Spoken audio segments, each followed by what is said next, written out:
बापू ने जिना से कहा, तुम्हें तुम्हारा पाकिस्तान मुबारक हो, अब भारत का नाम भारत ही रहने दो। दीदी, नाम क्या है बच्चों का? हा छोटा वीरा आणि हा मोठा शेरू। अगं किती कमी आहेस तू? दूध पुरत असेल का गं पोरांना?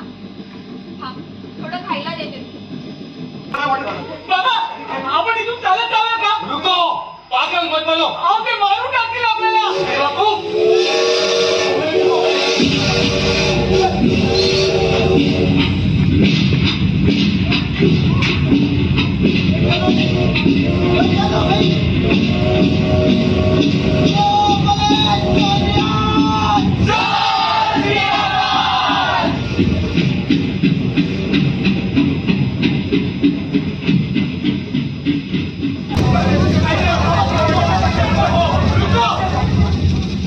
हमें कुछ करना होगा भाई, और ट्राई कराइए।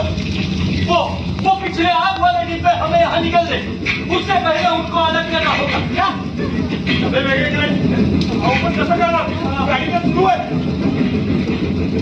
बेटा, मेरी मदद करो। नहीं, बाबा, समझो बात को। अगर वो डिब्बे हमने अलग नहीं किए, तो हम में से कोई जिंदा भारत नहीं पहुंच पाएगा।